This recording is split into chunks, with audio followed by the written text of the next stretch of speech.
Fala pessoal, tudo bem? Meu nome é Vinícius, eu sou graduando em Nutrição pela Universidade de Estácio, aqui em Fortaleza, Ceará. Eu gostaria de agradecer à Escotilha News por fazer esse quadro, me convidar para fazer esse quadro com vocês.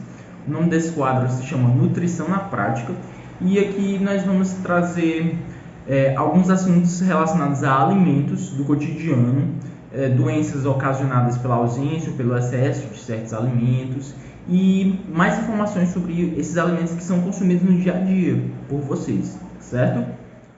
Então, hoje nós vamos falar sobre fibras. As fibras elas são um composto de carboidratos, certo? Muito abundante no reino vegetal. Então, hoje nós encontramos fibras em frutas, verduras, legumes, sementes, leguminosas. Então, eu tenho certeza que você consome fibras sem nem saber, porque a abrangência desse nutriente é enorme, certo? As fibras, elas são resistentes à ação do ácido estomacal, elas não são digeridas no estômago e elas também não são absorvidas no intestino delgado. O ponto de ação delas é no intestino grosso, certo? Elas são divididas entre fibras solúveis e fibras insolúveis. Há outra definição também, fibras fermentáveis e fibras não fermentáveis, certo? As fibras solúveis ou fermentáveis, elas quando chegam no estômago, elas formam um gel viscoso e elas também têm a função de aumentar o tempo de trânsito intestinal. Elas são aquelas fibras que nós procuramos consumir quando estamos num processo infeccioso que gera uma diarreia, gera uma disenteria, e nós procuramos consumir alimentos que melhoram a textura das fezes, deixando elas mais grossas e segure mais ela no intestino. Então, nós procuramos, quando estamos assim, nós procuramos consumir as fibras solúveis, certo? E elas também têm a característica de, algumas delas, quando chegam no intestino grosso, elas são fermentadas e se tornam pré-bióticas. O que é um pré-biótico?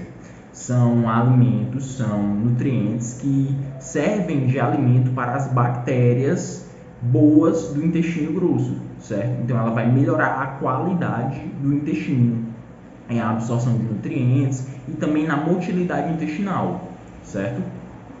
Já as fibras insolúveis ou não fermentadas, elas não sofrem fermentação no intestino e elas retêm maior quantidade de líquidos. Quando elas chegam no intestino grosso, elas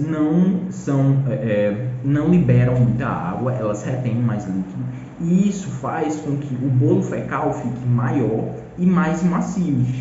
E quando ele fica maior, ele estimula mais a motilidade do intestino. Então você vai mais constantemente no banheiro, aumenta a evacuação, aumenta a qualidade da evacuação, a qualidade das fezes. E essas são as fibras que nós procuramos consumir quando estamos constipados. Fazem parte do grupo de fibras solúveis as leguminosas, feijão, lentilha, grande bico, farelos de aveia, cevada, algumas sementes, hortaliças, frutas e legumes como cenoura, batata. Já do grupo de fibras insolúveis estão amendoim, amêndoas, frutas com casca como maçã e pera, e nozes e alguns grãos integrais. Sobre os benefícios das fibras. As fibras elas possuem característica de melhorar a motilidade do intestino, a saúde do intestino, tanto as fibras solúveis quanto as insolúveis. As duas trabalham ambas para melhorar o fluxo, a motilidade intestinal, certo? Outra característica muito importante dela é da maior saciedade. Veja bem, as fibras elas não somam calorias para a dieta. O nutriente não conta calorias. Então, se você está numa dieta de emagrecimento, por exemplo, e opta por consumir alimentos mais ricos em fibra do que carboidrato, por exemplo, um pão integral e um pão de forma normal, o pão integral ele vai te dar mais saciedade e as fibras dele não irão contar para a dieta. Então, você vai consumir menos calorias e vai ficar mais saciado por mais tempo. Outra função interessante é a captação de moléculas de açúcar e de gordura pelas fibras. Quando elas chegam no estômago, elas se transformam em géis viscosos, as fibras solúveis. E esses géis, eles sustentam por mais tempo moléculas de açúcar e de gordura, impedindo que eles vão direto para a corrente sanguínea e aumentem os níveis de glicose e os níveis de colesterol sanguíneo. Então, isso para pacientes com dislipidemias, com colesterol alto ou com diabetes é muito benéfico. Existem vários estudos que mostram isso e futuramente eu trago para vocês, para a gente discutir assuntos sobre dislipidemia, sobre colesterol alto, sobre diabetes, certo? Porém, existem certos cuidados que temos que tomar quando fazemos o consumo de fibras.